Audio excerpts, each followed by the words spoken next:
Salamat everyone, and Ramadan Kareem. My name is Ahmed. I am Palestinian from Gaza, and I'd like to welcome you all to this important and timely conversation with our guest for tonight, Professor Peter Slezak. Today's session is titled Defining Anti-Semitism, Compromising Civil Liberties and Academic Freedom in the Service of Occupation and Apartheid. This national webinar is hosted by Palestine Justice Movement Sydney and Free Palestine Melbourne, and endorsed by other organizations across this continent. Before I start introducing our guest, Peter Slezak, I'd like to start by acknowledging the traditional custodians of the lands from which we are all dialing in today, and pay my respects to their elders past, present, and emerging. This land was never ceded, always was, and always will be Aboriginal land, acknowledging that we're dialing in from ground zero of a genocide that occurred more than 230 years ago, and its echoes still reverberate to our day. Again, I want to welcome everyone who's joining us today, and I want to extend that welcome to those who are joining us from the dark side. In particular, to those guests, I should say that all opinions expressed by myself today represent my own personal views as a Palestinian from Gaza who happened to live on this colony and who happened to have his family enduring the past 17 months of the Zionist genocide in Gaza. And anything I say should not be construed or misconstrued as me using any authority or agency bestowed upon me as part of my workplace. Now, the recent definition of anti-Semitism that was endorsed by Universities Australia has provoked sweeping levels of outrage and frustration, especially in the pro-Palestine community, which includes a sizable anti-Zionist Jewish community. This definition suggests, and I quote, "For most, but not all Jewish Australians, Zionism is a core part of their Jewish identity. Substituting the word Zionist for Jew does not eliminate the possibility of speech being anti-Semitic." Some suggest that this definition is a spin-off from the IHRA definition, which is the International Holocaust Remembrance Alliance definition of anti-Semitism, which is deeply troubling and controversial and has its own share of criticism. Generally, the IHRA definition attempts to muddy the waters over the difference between anti-Semitism and anti-Zionism, and more importantly, to stifle political debate about the future of Israel-Palestine and restrict the Palestinian narrative. And I want to quote something that Noam Chomsky once said in 2020, quote, "50 years ago, the distinguished Israeli statesman Abba Eban wrote that one of the chief tasks of any dialogue with the Gentile, that is the non-Jewish, world is to prove that the distinction between anti-Semitism and anti-Zionism is not a distinction at all. Anti-Zionism is merely the new anti-Semitism," end of quote. Chomsky goes on to say, as the example Abba Eban gives make crystal clear, by anti-Zionism, he means criticism of the policies of the government of Israel and some sympathy for Palestinians. As I mentioned, today's conversation is so crucial and also timely. And we hope that it will serve as a source of education for everyone who has a stake in this topic. And by that, I mean everyone. Everyone should be interested in talking about and rejecting racism of all kinds. But one source of racism that has been given the spotlight recently is anti-Semitism. And I'm delighted today to be in conversation with Professor Peter Slezak to discuss this topic in more details. Professor Peter, thank you so much for joining me today, all the way from, well, this time from Sydney, very close. Thanks, Ahmed. I'm very pleased to be here. Ramadan Kareem to you. Ramadan Kareem to you too. So Peter is an honorary associate professor of philosophy and at the University of New South Wales. He is a Jewish staunch anti-Zionist and public commentator on science, philosophy, religion, and politics. Author of The Spectator in the Cartesian Theatre. So before we start, Peter, there is a witch hunt happening in Australia. You know, some compare to the current atmosphere to the 1950s McCarthyism in the US. So I mentioned the new definition of anti-Semitism that was endorsed by Universities Australia, but before I get your reaction on this definition, you know, which was criticized by many organizations internally, the likes of Amnesty International in Australia, for example, it referred to it as a contested or as an attempt to stifle freedom of expression across campuses nationwide. So before we delve into the details of that question and its repercussions, I want to lay the ground for our conversation today by asking you this. It's probably going to sound like a provocative question, but has there been a tangible rise in anti-Semitism in Australia? I mean, and if there is a tangible rise in anti-Semitism, what motivates it? What feeds it? What are the main sources of that anti-Semitism? Because, you know, if you could also expand on the history of anti-Semitism, it's relevant because one can't help but asking the question, why now? Why is there, you know, all this mobilization in our legal and social and academic systems around the concept of anti-Semitism that we actually need to define it?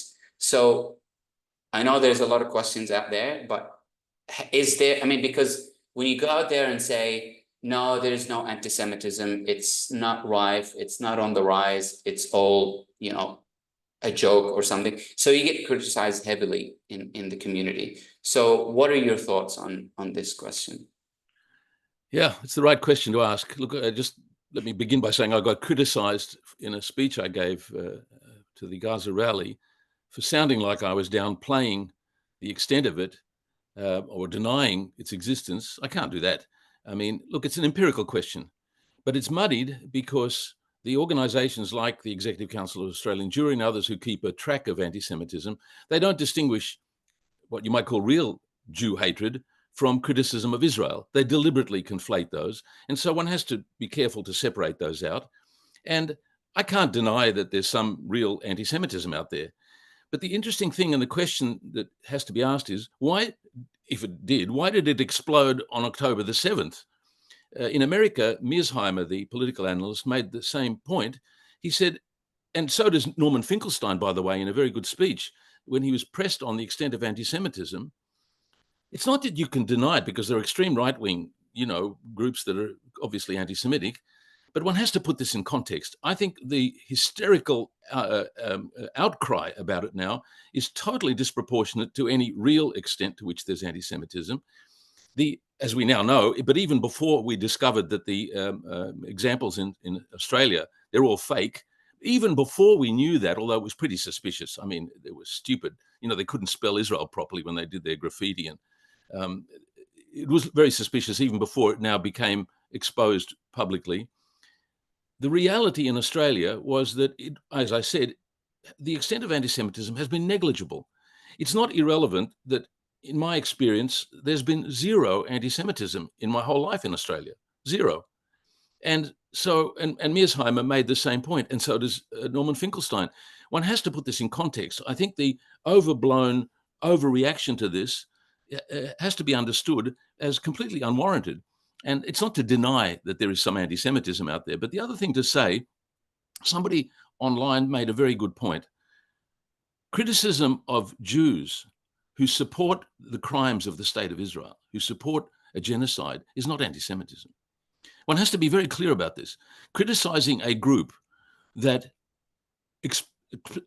explicitly advocate and support the state of Israel as Jews, as the leadership does, it's not anti-Semitism to criticize them because they, as a group, identify themselves as a Jewish organization or Jewish leadership, and they're supporting crimes, atrocities, genocide.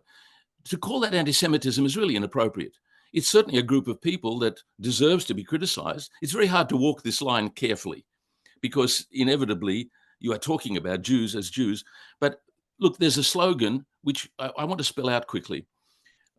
Many of us Jews will say, for example, the slogan, "Not in our name," and they'll also say, "Silence is complicity." But if you spell that out, what does it mean to say "not in our name"? It means those of us who are opposed to this, as Jews, repudiate the crimes that are being committed on our behalf.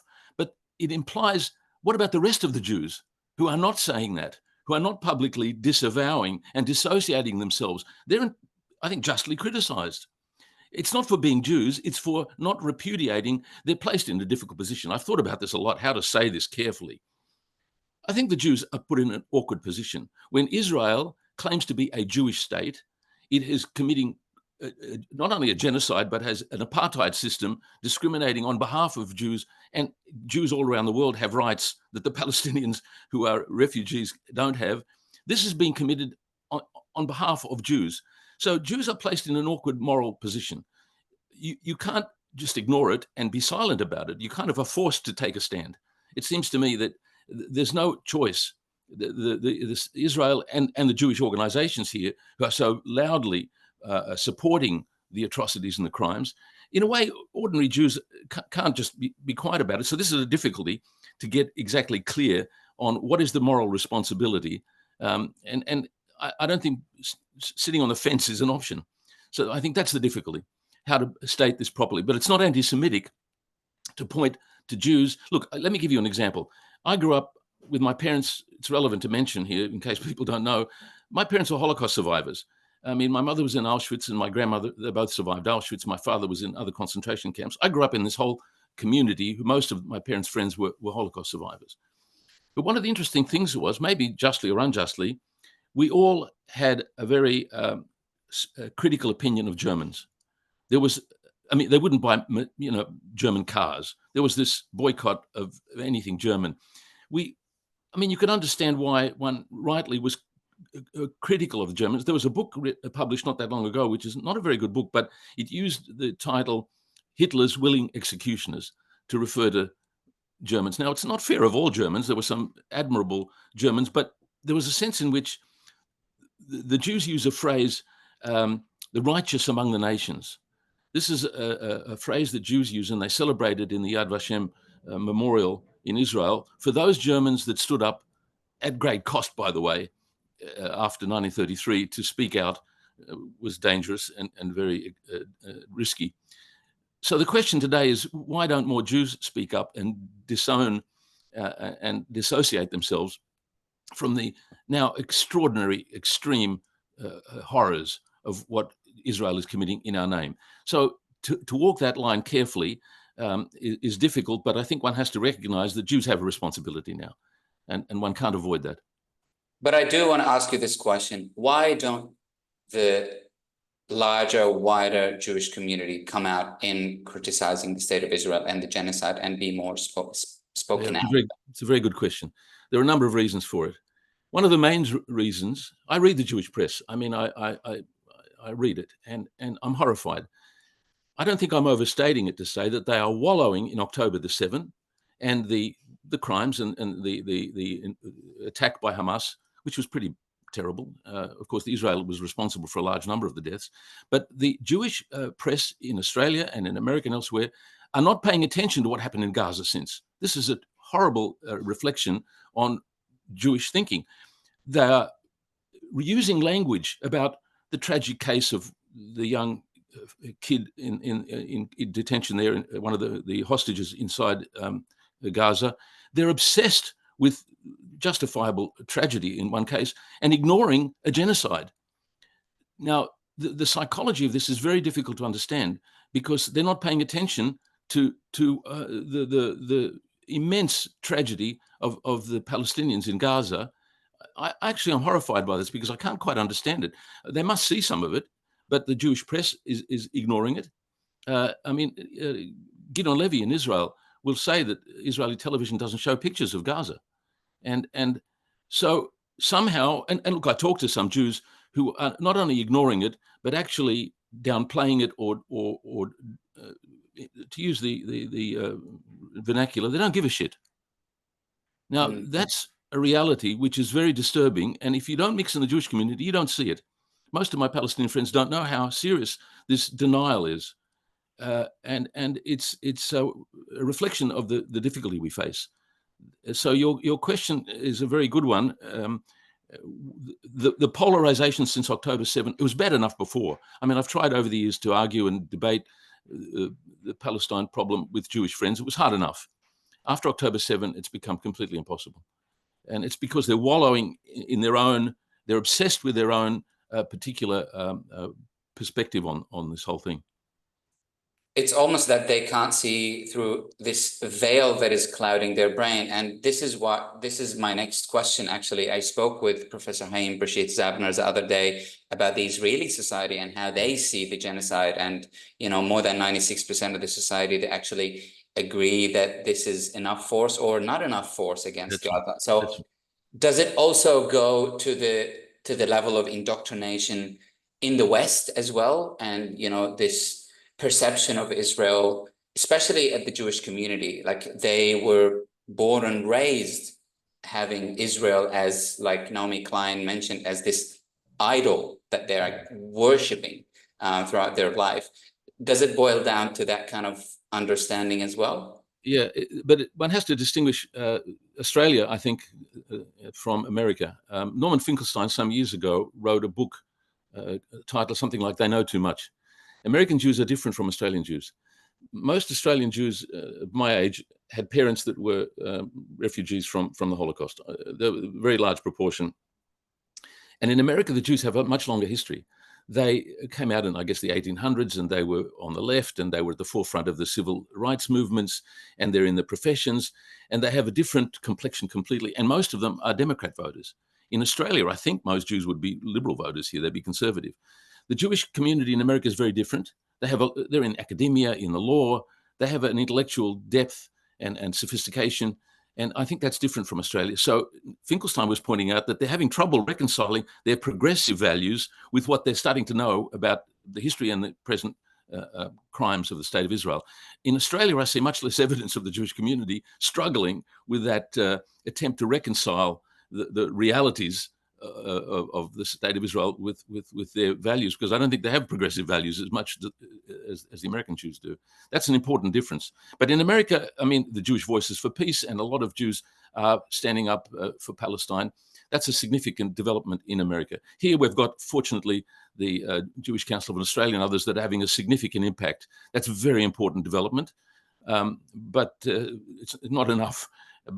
So yes, that's the difficulty, that the mainstream, if you read the mainstream Jewish press, it's horrifying. I mean, I just saw an article this afternoon, which is going on about biblical, Amalek, this whole stuff about Jews are still victims of anti-Semitism. They're always the victims. This is disgraceful. Absolutely. I mean, going through history, I mean, the reason why Zionism was established is to actually combat anti-Semitism. So I want to talk about Zionism and the Zionist lobby here in Australia.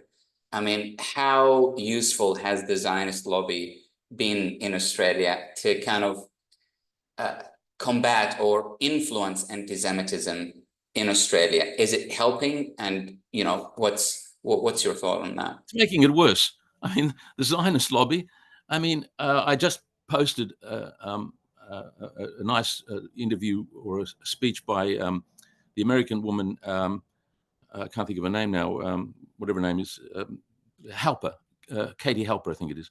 Yes. And I think it's not too strong to say, as she said, the Zionists and the Jews are, in fact, creating anti-Semitism by their behavior.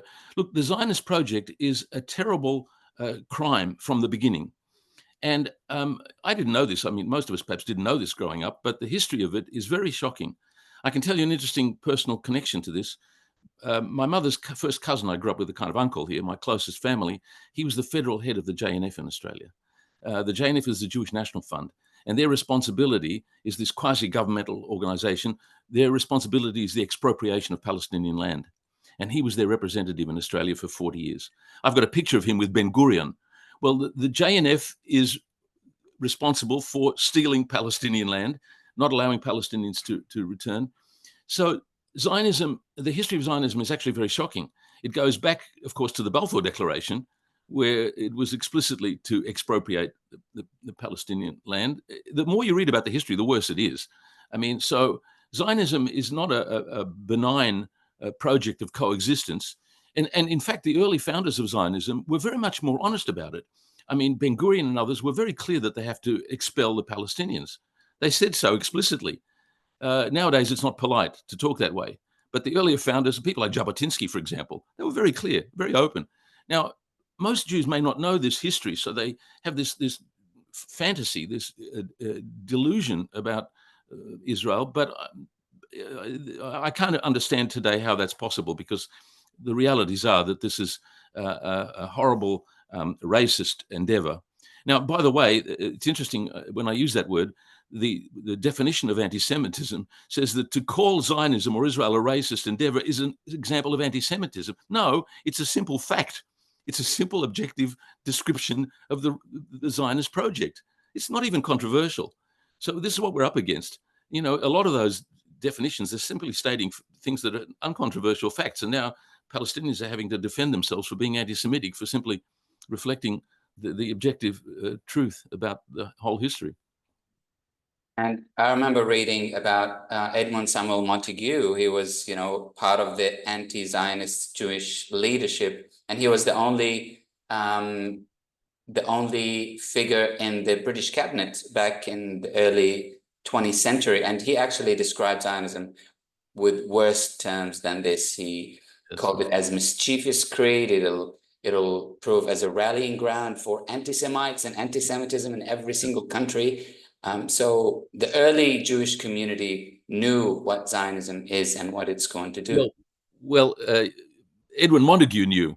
I mean, but Chaim Weizmann, who was running the show with the support of the British elites, and in fact, the Balfour Declaration was drafted by Chaim Weizmann and with the American jurist Brandeis.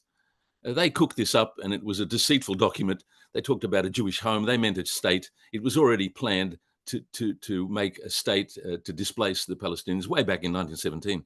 So yes, but you're right. There's a wonderful story to be told there. I want to make a movie about it. I mean, Montague was the only decent Jew. He wrote a very powerful letter that you're referring to, which was so clear. And today it's very telling, because he said then exactly what has to be said about what a disgraceful project the whole idea was. He and Curzon in the British cabinet were the only two, I think, that spoke forcefully and truly about what we see now. And in retrospect, they were so prescient about what was in store. Absolutely. And that story that you're referring to, I really encourage everyone to look it up. It's an incredible story. It's a love story, actually, a romantic story. And some say, actually, if it wasn't for that story, Zionism would probably have not made it through. But that's probably for another webinar. So I want to talk more about this new definition. So what are the main concerns of these definitions? I mean, and also, how does it compare to the IHRA definition that we mentioned, that is also deeply controversial? And more importantly, how would such a definition impact on, the civil, the academic freedom in Australia, and on pro-Palestine movement? Like, we've seen what's happening in the US, the arresting by, ICE of this Palestinian activist, Mahmoud Khalil. We're seeing a lot of legislations being written here in Australia off the back of these, this hoax operation, if you want to call it. So how does this new definition, if it's adopted at universities and campuses, how is that going to affect our freedom of academic freedom? Yeah, look, I haven't got it in front of me here, but the first thing to say is that it's a watered down version of the IHRA. And in fact, the Executive Council of Australian Jewry, they just had a big, seminar about anti-Semitism, and they're unhappy that it got watered down. They are still pushing the IHRA, and this watered down version, which the universities have accepted, still has very strong and problematic features. The original IHRA gave the definition itself was kind of waffly and vague and not very helpful at all, but it was always accompanied with 11 examples of anti-Semitism. It was always tied to those examples, and the history of it's important because more than half of the examples, 6 or 7 out of the 11, were actually about Israel. And one of them said, for example, as I think I mentioned, Israel is, to say Israel is a racist endeavor is anti-Semitic. Well, no. I mean, Amnesty International, Human Rights Watch, even B'Tselem, any number of organizations have now come out documenting the extent to which it's an apartheid system. And actually, in the West Bank, it's worse than apartheid. And in Gaza, it's a genocide. So it has a number of features, the original definition, more than half of which were actually trying to build a criticism of Israel into the definition of anti-Semitism. Now, there's a long history of this. I wrote a piece which I was able to give to some of our federal government ministers. It was ignored. But the history of it is important because an enormous number of people came out criticizing the IHRA for the obvious reasons. The barrister Geoffrey Robertson and various other people wrote strong. In fact, the originator of it, the author, whatever his name is, I can't remember. Kenneth Stern, yes. Stern, that's right. He repudiated the definition, saying it weaponizes anti-Semitism against Palestinians. And he is not anti-Zionist. He's a Zionist, actually. No, he was part of the. So that's important. And in fact, the other thing that's important to say is about 200 Jewish experts on anti-Semitism and the Holocaust came out with an alternative. I mean, you shouldn't need a definition. To the credit of a few universities, they recognize that racism is racism, whether it's against Buddhists or Muslims or Jews or anybody. You shouldn't need a special definition for Jews. Politically, unfortunately, it's become kind of unavoidable because people want to show their, virtue signaling to show that they're against anti-Semitism. So somehow it's hard to avoid that. But in fact, so they came up with this Jerusalem Declaration of Anti-Semitism, which people like Peter Beinart and various other people, many Jews, and after all, 200 experts on anti-Semitism have drafted this thing. And it, of course, drops any mention of Israel. If you're going to define anti-Semitism, it's Jew hatred, and there's a number of ways you could define it. It's got nothing to do with a political entity and whatever it does and whatever it stands for.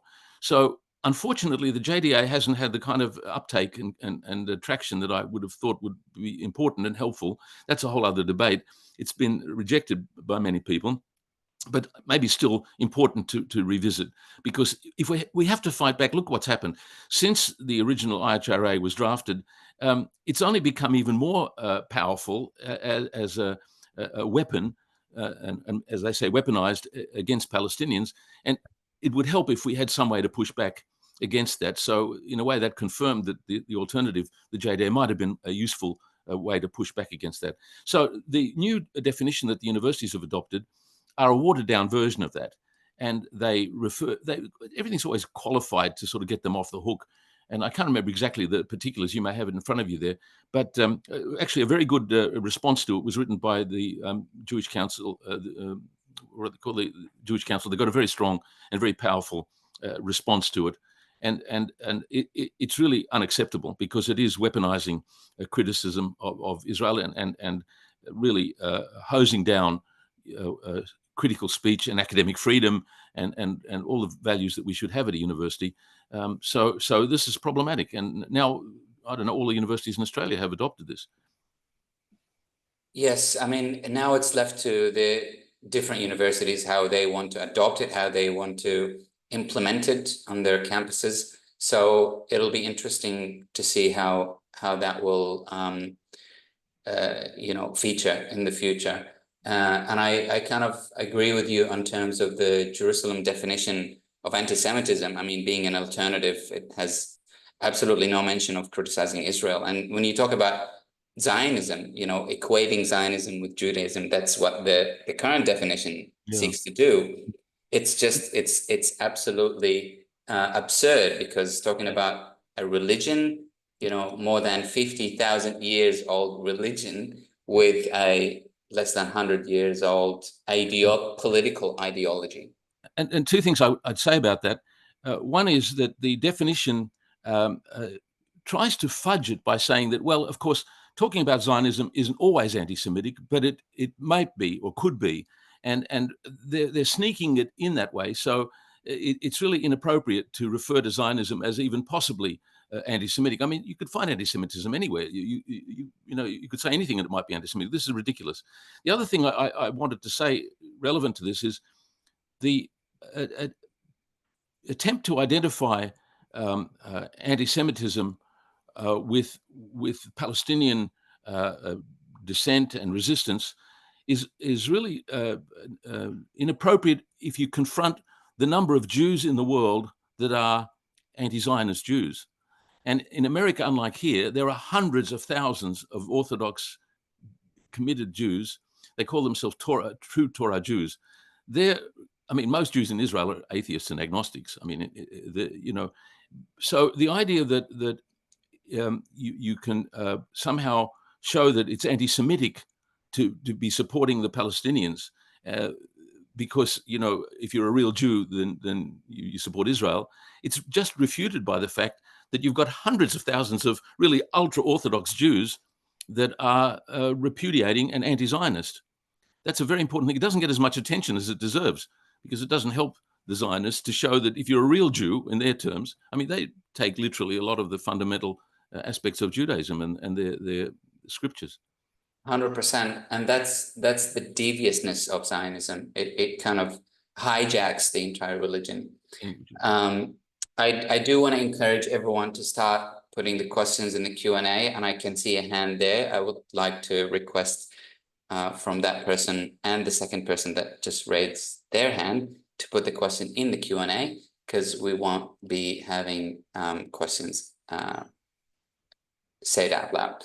My last question to you, Peter, before we go to the Q&A, about your speech at the rally. It sounded a little bit confusing, and I'm hoping that you can add a little bit of elaboration on a certain point. So you spoke at a recent rally and actually had that speech also posted on Pearls and Irritation. It's a powerful one because I was there at the rally. The speech and article, as you mentioned earlier today in our conversation, provoked some kind of, criticism, benign criticism or criticism nonetheless, mostly around the use of language, language implying that, the behavior of the Jewish community might warrant very negative ideas about them and hence, intensify anti-Semitism. So this is you blaming the community, that's how it could be perceived, behavior like their support of Israel and its conduct against the Palestinians. So could you elaborate a little bit on that comment, and why do you think your speech created such criticism? Well, look, in some quarters among lefty Jews who are broadly supportive, I have got criticism, and I have to concede that I wasn't perhaps subtle or nuanced enough in some of the things I said. It may have sounded like, and maybe my words encourage interpreting, that I was denying that there's any anti-Semitism anywhere. But that's certainly not true, and I can't defend that, and I wouldn't have wanted to say that. I didn't intend to say that. My words weren't intended to deny any anti-Semitism, but I wanted to put it in context. I would have said that anti-Semitism in Australia has been negligible in my entire life here, and probably still, and that now includes all this fake stuff. So I wanted to put it in context. So it's not to deny that there's in some quarters, but it's not to be taken seriously. And certainly it's not to be weaponized to silence support for Israel. In fact, one of the things that I do want to say, and I said it in my speech, and I wish I could have quoted more, one of the things that I think is very important for us is following people like my colleague Lana Tartour and the wonderful Randa Abdel Fattah. We have to listen to the Palestinian voices, and they are very articulate about their view and how they're in favor of coexistence with the Jews in Israel. There's nothing anti-Semitic in anything they say, on the contrary, and their voices have to be brought to the fore, and Jews have a responsibility to do that. interestingly, in one of the criticisms I've got that was focusing on my exact words, which were open to perhaps not being explicit or subtle enough, they ignored my emphasis on the Palestinian voices that we have to listen to, because that's the way to refute the claims of anti-Semitism when it's clear that the Palestinian movement, I mean, there is zero anti-Semitism at the rallies. I've been to every rally for over a year. They, to their credit, get up and say, this is not about Jews, it's about Israel. You couldn't be more open and explicit. And these leaders like the Palestinian spokesman, Nasser Mashni, the president of AIPAC, they're perfectly open about this. This is ignored, but it's very important to bring their voices out to refute the suggestion that there's anti-Semitism. So, okay, there's probably anti-Semitism out there somewhere. The Palestinians are not to blame for it because there just isn't any. Now, maybe there's one or two crazy Palestinians. I'm not going to say that there's none, but it's not fair to focus on it and to create this hysteria about it, as has been done. And I'm very angry about that. I think it's disgraceful, and it's actually really kind of offensive to be emphasizing anti-Semitism when, after all, the problem is a genocide. And now your question was about the extent to which Jews are responsible. Well, again, I have to say that Randa Abdel Fattah is very explicit and clear about this. Jews can't evade a certain responsibility for this. I'm going to read a quote of hers, if I may. I've got a bunch of them here. Firstly, she says, since when do the victims of the genocide have the responsibility to defer and to protect the feelings of those who enact and support and enable their genocide? This is, of course, the Jewish community. And she says again, how can any individual support an apartheid settler colonial state which carpet bombs and starves a population of over 2 million people and still make it about your sense of safety or the alleged concerns that they have? Forgive me for continuing because I'm very impressed, and I can't say it any more eloquently than Randa has said it.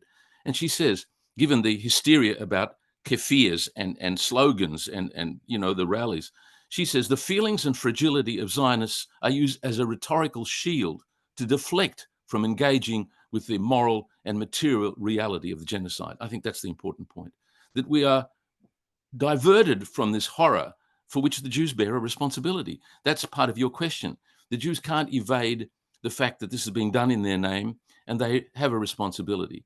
So there's a number of other quotes which I wish I could go through, but perhaps that'll do, to give you the sense that we're being diverted. And I didn't know you were going to quote Abba Eban, Chomsky's. I always quote him too. That goes back way back, and that's why I quote Shulamit Aloni. It's the trick that is always used. Well, now we've seen this, escalated to a degree. It's a diversion from the atrocities which Jews bear a responsibility for. There's no way to say it any other way.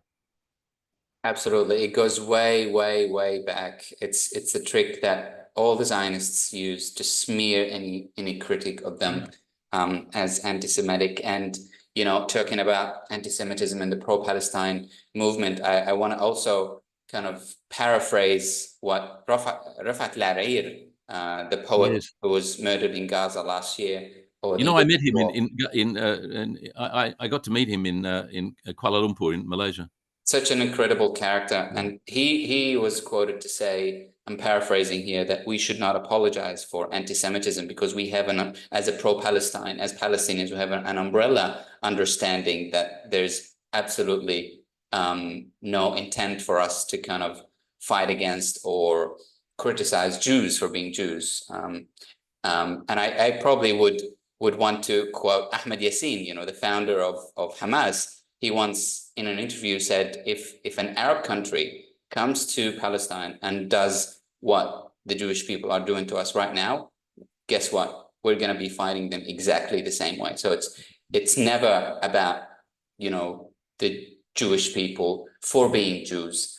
It's about the colonization, the settler colonial project, and the Zionism as a settler colonial ideology.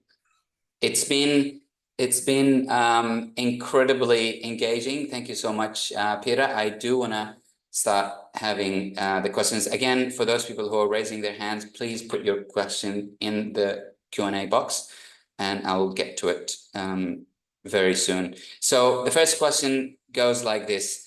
Did Zionism originally intend to take over all of Palestine? One word answer, yes. I mean, that's why I mentioned the Balfour Declaration. I mean, as I said, the declaration itself fudges. It talks about a home for the Jewish people. But you can read any number of places where Balfour was clear and Weizmann was clear in speeches he gave. If you read the history of this, which is very well worth reading, they were very clear. In fact, they started to interfere with the British mandate authorities there. They started to take over running the place. They were really pissing off the British. They had their agency, or what it was called, starting to set up the social infrastructure.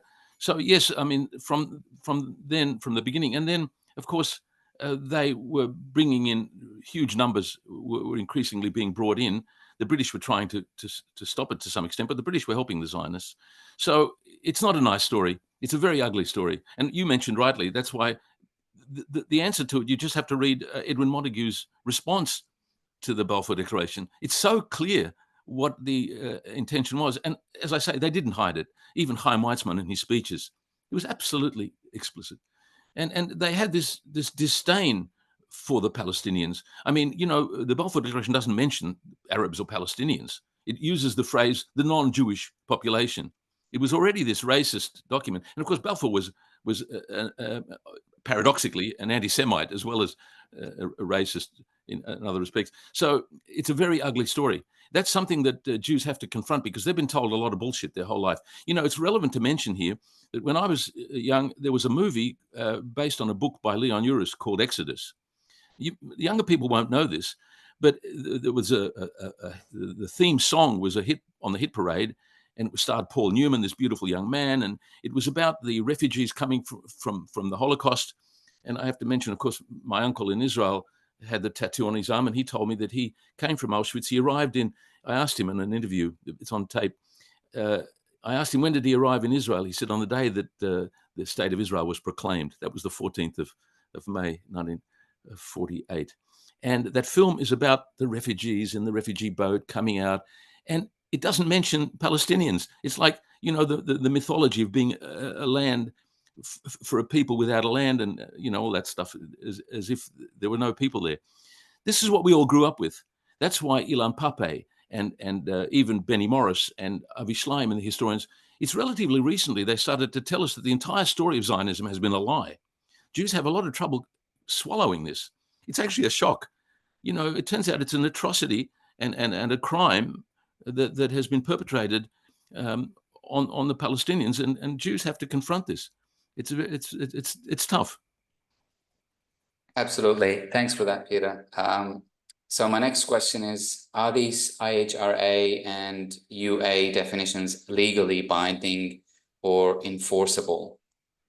No, they're not legal. That, in a way, they're not, but they become very influential. That's the trouble. Governments have adopted them. When the IHRA thing came out, and I was involved in writing letters, as I said, to universities and trying to present a document to the federal government, Albanese came out and endorsed the IHRA definition, the original, the terrible one. And to this day, he's supportive of that. And governments around the world, you can check the records, it's been enormously contagious. It's had an enormous impact. And as I say now, a watered down version of it is now being swallowed by universities. It's been very, very harmful. And but it's not legally binding. I mean, yet, you know, God forbid they start to, but in a way it doesn't matter because they're acting and introducing legislations, as we see here currently, this rapid reflex to move to legislation because of the so-called anti-Semitism. People are pointing out that they should repeal all this stuff now. There wasn't any, you know, none of this graffiti and bomb hoaxes have any basis. So this knee-jerk attempt to legislate against it was all without foundation. So even if it's not currently binding in legislation, it's having a very, very harmful effect. Yeah, I mean, to my understanding, Peter, and correct me if I'm wrong, so there are a number of references that universities usually rely on in defining, for example, racism against the Jewish population. And they recently endorsed this document to be added to the, you know, pool of references that they can later rely on or extract the definition that they want to implement. Is that how it's perceived, as at least within the academic system, that this is a document that has been added to the pool of references?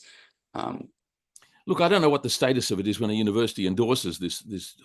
39 universities have endorsed it, whatever that means, but it gives them some authority or some claim that they can impose it as part of their policies. And as you see now in America, which is much worse, that case that you mentioned, I mean, the government, but the universities too, Harvard and a number of universities were starting to take action. I mean, the encampments, for example, were being attacked here too. They were, in fact, the group that ran that anti-Semitism workshop, Sky News workshop on anti-Semitism, they've got this list of 15 draconian provisions or rules, and one of them is to clamp down on student encampments, and it's this totalitarian reaction to this entirely mythical wave of anti-Semitism, which doesn't exist. So the Executive Council Australian Jury have been promoting a list of 15 really the most totalitarian rules that you could imagine. I can pull it up here and read some of them if you want. It's just shocking. They want, for example, to limit academic freedom. One of the provisions says that people should be penalised for things that they say at university in a way that's not currently possible, because we have what's left of academic freedom and tenure. It's not that easy. It's a bit complicated story. We've basically abandoned tenure in Australia, which was the protection for academic freedom. In America, it's still sacrosanct. Here we gave that away, which is another story.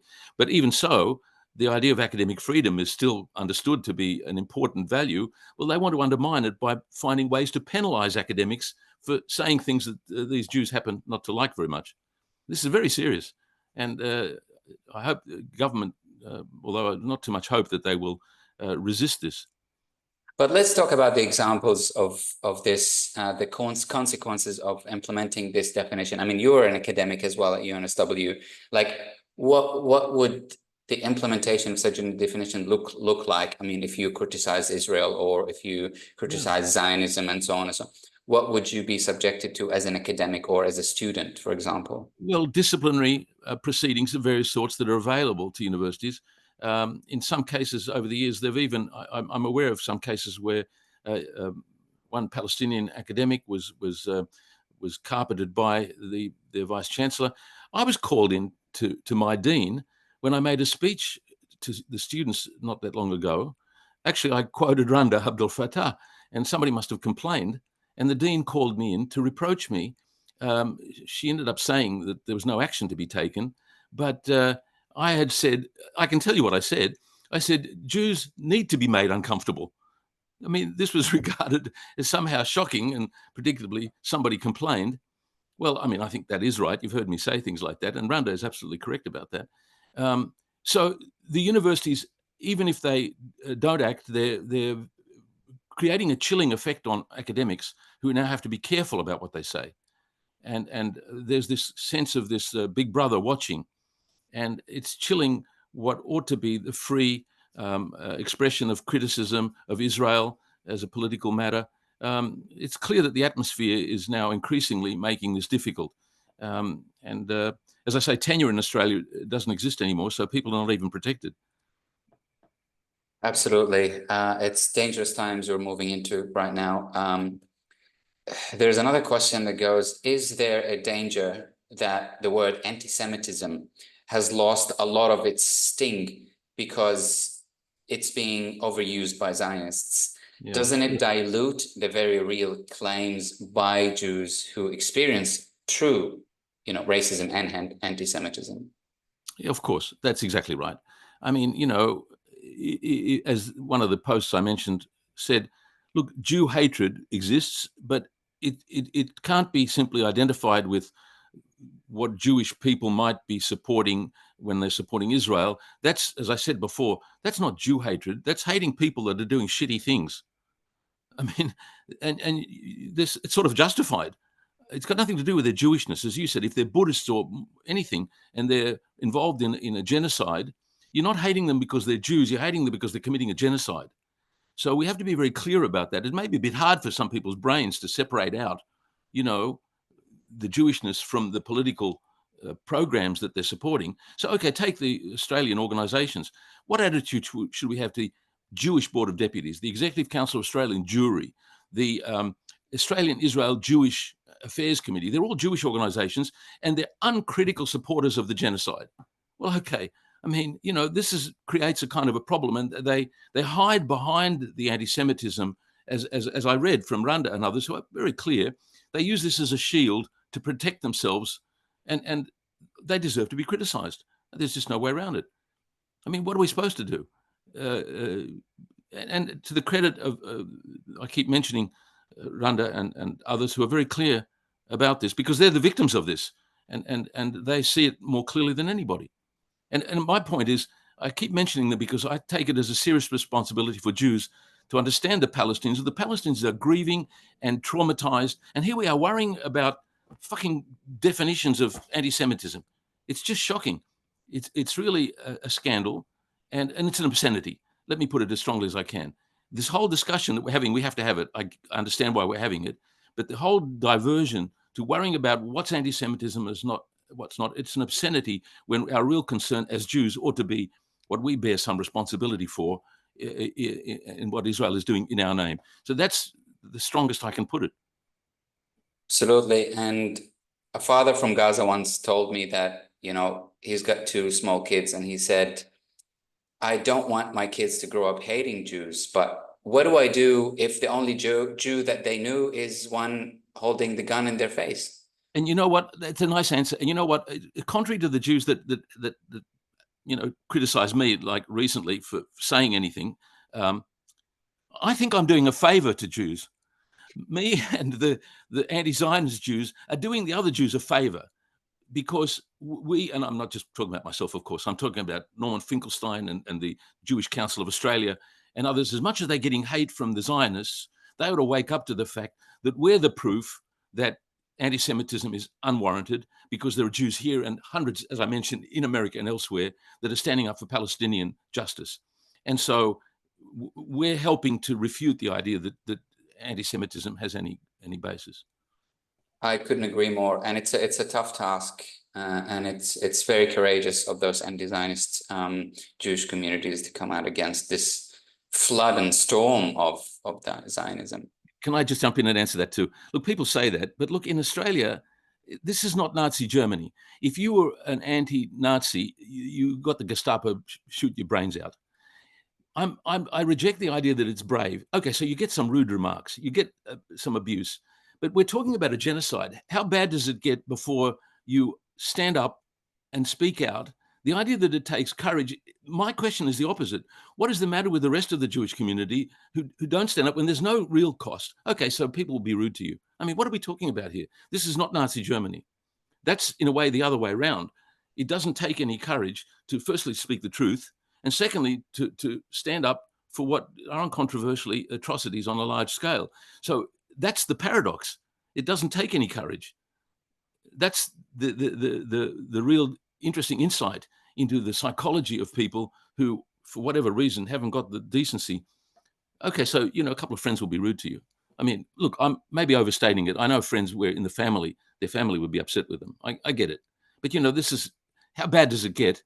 You know, are Jews waiting for 6 million before they realize that maybe this is, you know, something that their history requires for them to stand up for? It's very paradoxical that, you know, our history, and Katie Halper I mentioned before, she's very articulate about this. You think Jews above all would understand, and to use that phrase, never again, you know, that means never again to anybody. I have to repeat that. I mean, that's what we should have learned.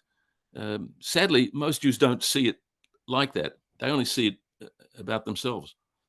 Well said. I couldn't agree more. It's important to inject this kind of sobering sensibility to this question. So Ilan Pappé, in his book Lobbying for Zionism on Both Sides of Atlantic in 2024, mentions the self-doubt he detects in many Zionists, which he says spurs on to extremes their defense of a state which can only survive by constant aggression towards and domination of an other. Is this social psychology at work in our Zionist community here? I've got his new book on my shelf, but I haven't got around to reading it yet. But what, Just behind me. self-doubt? But from what I've heard, what I said, what self-doubt? Read the Jewish press. It's embarrassing that there's no self-doubt. I mean, in conversations with people, look, I'm sorry to be so, what's the word?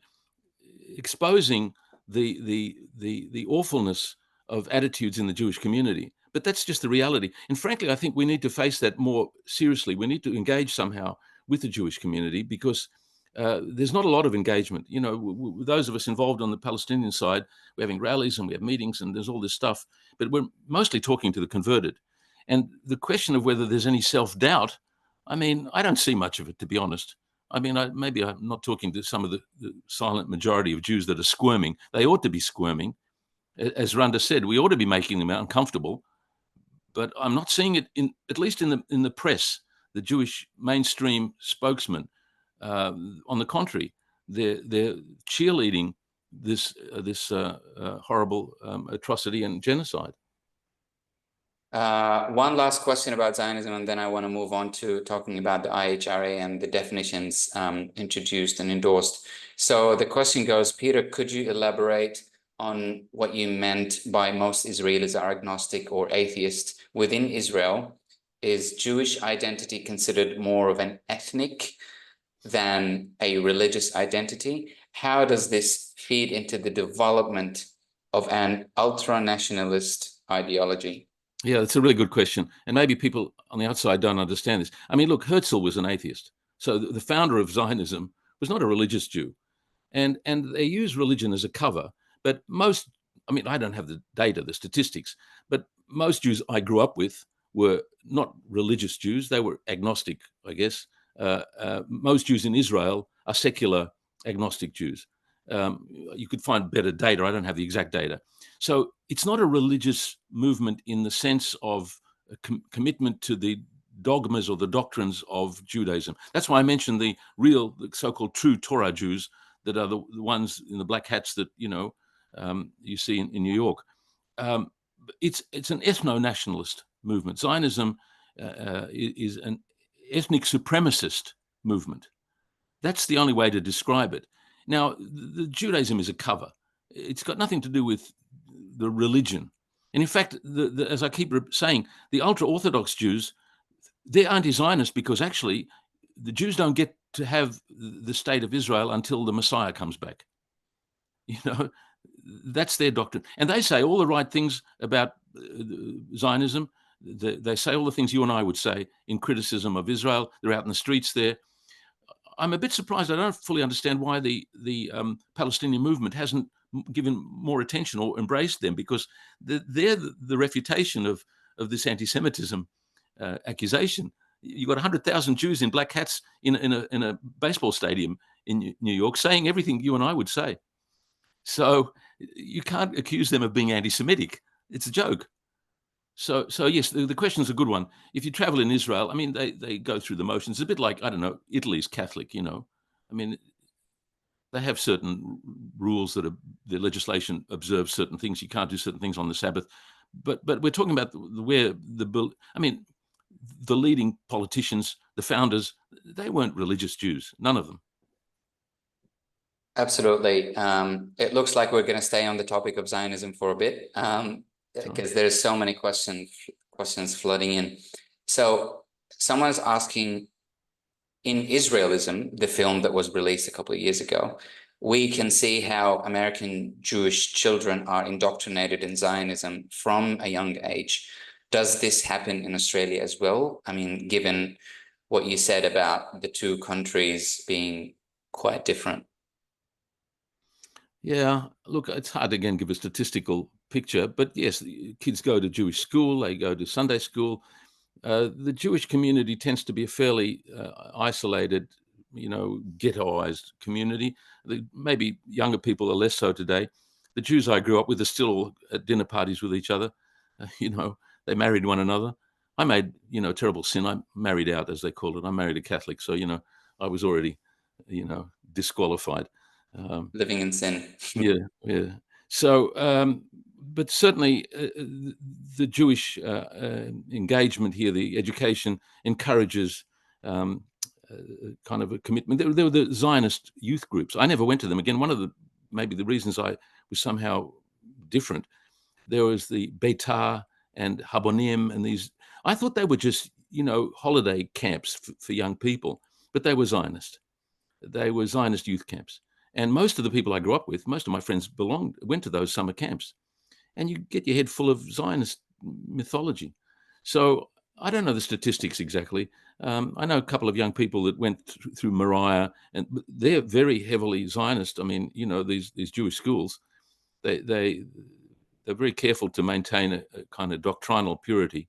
And so it's very hard to generalize. But as I say, the general picture I have is that Australia certainly is much more narrow and Zionist than perhaps even in America, although you've got differences. Over there, you've got APAC, which funds politicians. Here, AJAC doesn't quite to the same extent buy politicians. But the attitudes in the Jewish community generally, again, I'm looking at the Jewish press, and I don't know, again, statistically, how many of the Jewish community buy the line that you can read in the mainstream Jewish press, but it's pretty shocking. Absolutely. I do want to encourage everyone who puts the question to put a short question. Just try to summarize it as much as you can, because I won't be able to kind of read an article before I get to the question. So my next question to you, Peter, is how can Palestinian supporters in universities across Australia work together to fight against the Universities Australia IHRA definition, or this new version of the IHRA definition? Should we be working together with, through unions or our unions, for example? I mean, all of that. My friends who are active in the union, I'm, redundant now. I'm retired, so I'm no longer active in the union. But they've been very strong. I think the NTU have been very good. Yes, within the mechanisms that are available at the university, I don't know how to be more specific. They're doing good things. They're having rallies on campus. The students have been very good. Those students that ran the encampments and so on. And I think it's important to have forums and invite speakers. That's very important. Have anti-Zionist speakers and see the reaction you might get from the administration. They'll probably push back as they do around the world. There's been many, many cases where they've cancelled speakers like wonderful Francesca Albanese and various places. It's harder to get a strong anti-Zionist voice, but that's very important because then their point of view gets heard by students and other academic staff. So there are lots of opportunities available at universities to run seminars. There are courses that are being taught, although they're under scrutiny always. So all of those things. And there are the few Palestinian colleagues, but we need wider representation. It's not just, we should support not just the Palestinian colleagues, but others. Courses in history, for example. I once gave a lecture to a history class and was able to go back and look at the history of Zionism and so on. Students need to be exposed to that. And of course, that raises the question where students, express, it's not a safe space. This whole safe space stuff is bullshit. I mean, I had to deal with this. I could tell you it's relevant to your question about how to deal with this with students at the universities. I gave a course that it's not my area exactly, but I turned it into a political course. And in my very first lecture, I said to the students, anticipating, the rule, I said, this is not a safe space for ideas you don't like, for controversial ideas. And I had to say that. One student missed the first lecture. And in the next lecture, when I was saying some outrageous things, they complained to me that I was, saying terrible things. And I had to explain to them, yeah, that's what you're at university for. You shouldn't be protected from ideas that are controversial or that are uncomfortable or that are unwelcome. That's unfortunately the way universities are moving. And as a general answer to your question, we ought to resist this idea of making it a safe space, in this case, for anti-Zionist positions. I mean, we ought to be able to, just give the history, go back to, as you said, to the Balfour Declaration and to reading, the history and the documents. Absolutely. And I remember I spoke to Professor Sari Maqdisi as well, and we were talking about this campaign of intimidation, of silencing, or not allowing events to happen for pro-Palestine. And he was making the argument that, we should let them speak, but we also need to be reciprocated as well. If they let us speak and narrate our stories and our point and rhetoric, the situation will be very different. But the pro-Palestine community is faced with this kind of, intimidation and silencing. My next question to you, Peter, how do I best, someone's asking, how do I best respond to the conflation of anti-Semitism and anti-Zionism? I mean, this has been debated in the social media a lot, and it looks like many of the Palestinian voices are the quickest ones to point the true anti-Semitism from the fake anti-Semitism. So how do we make the point and consolidate that difference between anti-Semitism and anti-Zionism? Look, it's pretty simple from what we've already said. Zionism is a political movement. It has a history. And if you know anything about the history or the current realization of it, these are factual questions. They're not controversial. So if you're talking about Zionism, you're talking about a political movement. And it's a racist, as I said, ethno-supremacist movement. This is the thing that you have to emphasize. That's what Zionism is. And you can look at any number of authoritative accounts of what Zionism is, the original founders of it, what we're talking about, the history of it. Okay, so it's not difficult to show that has nothing to do with anti-Semitism, because as you said rightly, if it was Buddhists or anybody else doing it, it's not about the religion. I mean, it can't be too difficult conceptually for people to separate out the religious affiliation of the people who are also running a political program, because the political program is perfectly clear. As I say, the history of it is so available. The trouble is, of course, as I said, movies and the mainstream culture sort of obscured the truth, as you know well, and the Palestinian side of the story has not been told at all or dishonestly. The difficulty is fighting back to explain what Zionism really is.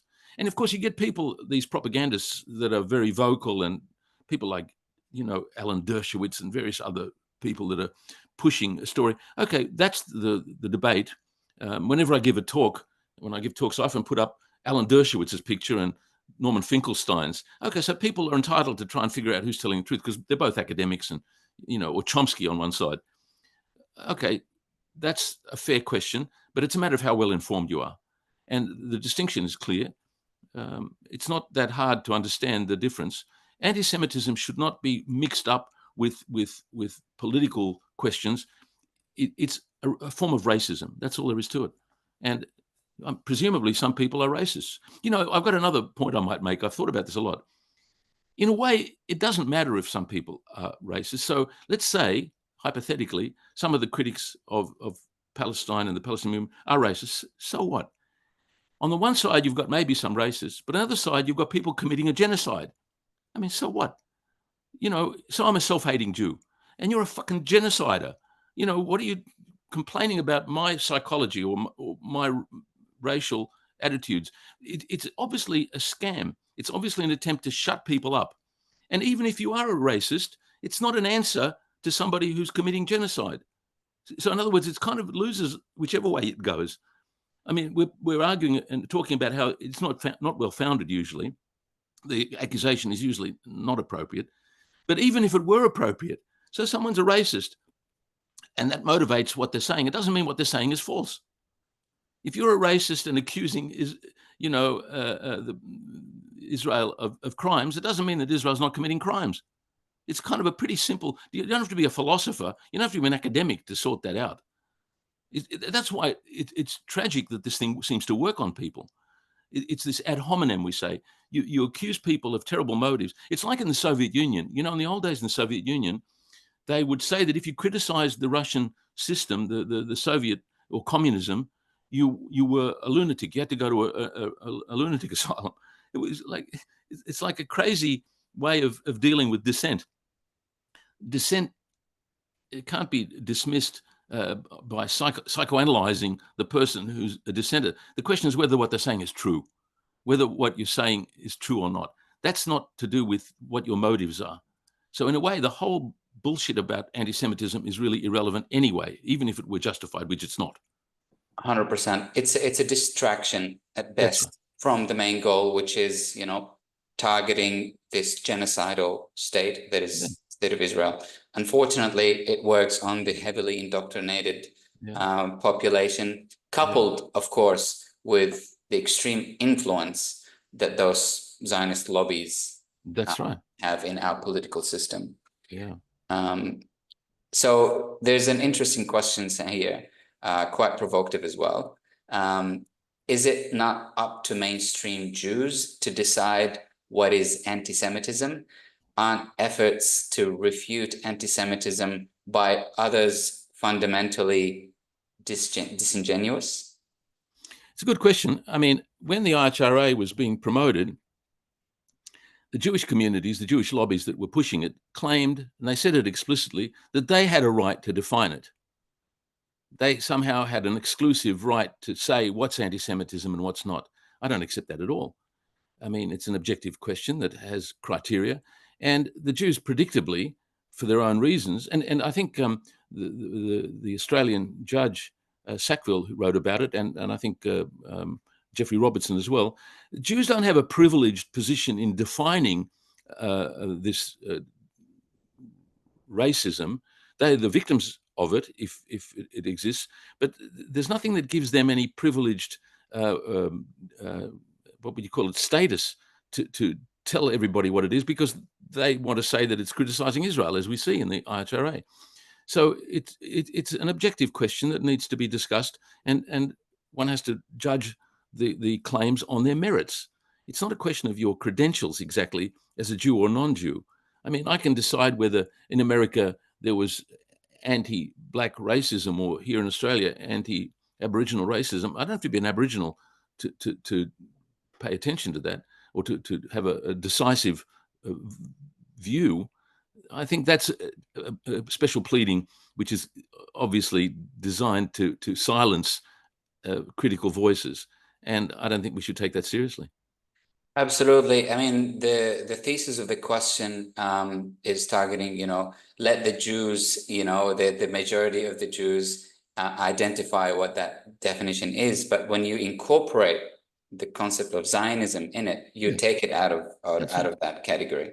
And that's why, given that they think that some voices are more important than others, I mentioned the 200 experts on anti-Semitism, the JDA. If you want to listen to Jews, listen to them. It's very interesting that their opinion and their definition was downplayed, and I think that's been unfortunate. Absolutely. Okay, I'm going to go to this question that is being condensed now, thanks to the author of that question. The idea of so-called Jewish restoration to the Holy Land was a product of the Protestant Reformation. The original spark for the modern European Zionist colonial project. Why are the origins of the modern European Zionist colonial project never discussed, and wouldn't that make it clear that Zionism actually is, if it was discussed? Also, with that in mind, are Christian Zionists part of the problem, Western nations as well? Yeah, I'm not sure I quite understood the first part of the question, that the restoration of Jews to the Holy Land is certainly part of the vision. The Jews claim that they have some rights there. By the way, I should say something about that. They have zero rights. I mean, the idea that I have rights that you don't have is such an appalling obscenity. The idea that people who have lived there for generations can be displaced or don't have as many rights as some European Jew, that's the idea of the return, which is legally enshrined in Israeli law. That I have more rights than you have, which is kind of an absurdity. And that's the first thing about the return. But the idea that some 2,000-year-old history gives any rights to contemporary Jews, that's very widely held, actually. Jews very deeply believe they have some rights that they inherit.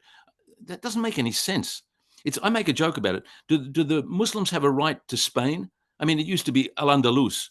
It used to be an Islamic state. So all of the Muslims now have a right to come back to Spain? Or better still, Britain used to be Roman, so all the Italians can now claim that they can go back to Britain. It's like so crazy when you think about it. So why do Jews have some special claim that they have some historical rights? They have zero. Now, that's the first thing I want to say about that. The Christian Zionists, they buy into this and they're a very powerful force in America. There may be more Christian Zionists than Jews in America. They're very influential in Parliament, in the Congress. That's a serious issue. I don't know what to do about that. I mean, I don't know how one fights there because they've got these biblical stories about the end of times and the apocalypse, and some Jews will be saved and the rest will go to hell. Look, this is crazy shit. I don't know but that's politically very powerful in America. It's been driving a lot of. It's not just AIPAC and the Jewish lobby groups there.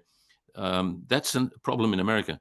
But maybe that could be sidelined if there's some political resolution that is approaching some justice for the Palestinians. Couldn't agree more. I mean, many people actually forget that Zionism in the origin is actually not Jewish. It was a figment of the imagination of Christians, based on anti-Semitic sentiments. They're wanting to send the Jews away. I mean, I remember I've been reading Shlomo Sand's book, The Creation of the State of Israel. And he's actually saying the rabbis all the way back to the 17th century and the 16th century, even to contemplate the thought of returning to the Holy Land, according to the Talmud, is actually prohibited. That's what they say. Yeah. That's right. The New York Jews think that you're not allowed to go back until the Messiah comes. Yeah. Absolutely. But Zionism actually capitalized on the forgery of these understandings. So there is a huge amount of questions flowing. Unfortunately, we don't want to take too much time. I've got the whole night. I've got plenty of time. I do want to ask you one last question, Peter, and thanks for your generosity, for your time. We're seeing all these campaigns of silencing against Palestinians. We're seeing the smearing accusations. We're seeing activists being arrested, in Melbourne, Hashtag has been arrested, accused of, a charge of terrorism. We're seeing these new definitions and in academic spaces. Give us some thoughts and guidelines. How we do move forward in our pro-Palestine activism? What are the strategies that we need to follow? Geez, that's a big question to ask me. I don't think I have a single one answer. Look, it's like other political movements. I mean, the best answer I can give is that I'm old enough to have been around during the Vietnam War, during the East Timor crisis, and I was involved especially in the East Timor crisis, in helping to push back. There are some important parallels. The grassroots movements, the Palestinian groups, APAN and others, and the Jewish groups, it's not clear what else we can do except what we're already doing and try to spread the word as far as possible. It's frustrating because it's slow. I mean, the Vietnam War took years before it was reversed. But by the way, that was reversed because of domestic pressure at home in America. It became unpopular domestically, and it turned it around. It was very long and slow in coming, which is the sad part about these movements, that meanwhile, enormous tragedy for the victims. East Timor too, there was an atrocity there, a near genocide in East Timor. But, it ended because of pressure, popular pressure, because the activists kept the issue alive. The Timor case is a very good example around the world, probably the South African case as well. So we should learn from that. I often give examples of, popular movements. You may know in Ireland, the Dunn Store protest, which one checkout girl refused to process a grapefruit or something. And it's a long story, but that one act of resistance led to all of the workers going out. And finally, Ireland reacted against the South African apartheid, and Nelson Mandela came and congratulated them. So small acts can grow, and I think they're the best example we've got of what to do. Do what we're doing, but perhaps more of it. I should say also, because it's on my mind from the questions you've asked, I don't think we're making enough inroads into the Jewish community. I make whatever effort I can to go to the Jewish conferences. I was banned from the main Jewish conference, the Limud Oz, for talking about the boycott of BDS. But that becomes more important today than ever. It's almost become legally mandated now. I mean, that's becoming important. That's an important element in our struggle. And so I think we have to find ways of spreading out beyond the converted. I mean, it's very important. The rallies, I find them very inspiring and valuable for solidarity. I get a lot out of them. I mean, they're not weekly anymore, but I miss them actually because they were very useful. But we're all talking to each other. The speeches are all powerful, but we need to try and find ways to spread the word out. The media are important. They're very resistant. I mean, the ABC is shocking on its misrepresentation of this. That's the sort of area we need to make efforts where to spread our message more broadly. After all, in a way, it ought to be easy. We're the ones telling the truth. We have justice on our side. That's our strength. And the Zionists, by the way, that's what's explaining the Israel lobby people, the Zionists. They have to deal with, I said this in my speech actually, everybody's watching the horror on their phones and on their screens. And they can't get away with denying now what everybody sees for the horror. It's even the least pictures. I said in my speech, Gaza looks like Hiroshima. So now that's why they ramp up the anti-Semitism bullshit, because they can't deny the realities. They're so bad, they're so indecent, they will even say, yeah, look what we did in Japan to Hiroshima, as though that justifies what they're doing. They even say shit like that. It's quite extraordinary. So they can't deny what's going on there. And they recognize that they have to play dirty by trying other tricks with their anti-Semitism. It's not working. And so in that sense, we can gain strength from the fact that we just have to tell more about what's going on that is clearly available to us with all the human rights organizations and so on. So more of what we're doing, I think, is the right answer. Well said, well said. And you can see how the Zionist movement is actually panicking. We're seeing all these statements made by Mark Lieber in the social media. It's just it's an indication that we are actually making achievements and we are gaining tracts. And I think, as Ilan Papi mentioned in his interview, that Zionism is definitely on the fall. We should be inspired by these words. On that note, I really want to thank you very much, Professor Peter. It's been an incredibly enjoyable conversation. Thanks, my pleasure. And I also want to thank everyone who joined us today. This webinar, it was free to register and to attend. But people actually also donated generously. I am in touch with a family in Gaza and we are sending all the donations there straight. So thank you very much for your generosity. And the recording of this video will be available in the next couple of days, and it will be available on Palestine Justice Movement YouTube channel. Check it out. And stay tuned for our next webinar. We're going to be doing a conversation with Palestinian lawyer Yara Hawari soon. So watch your inbox. Thanks again, Peter. Thanks, Ahmed. And have a great night. Thank you. Cheers.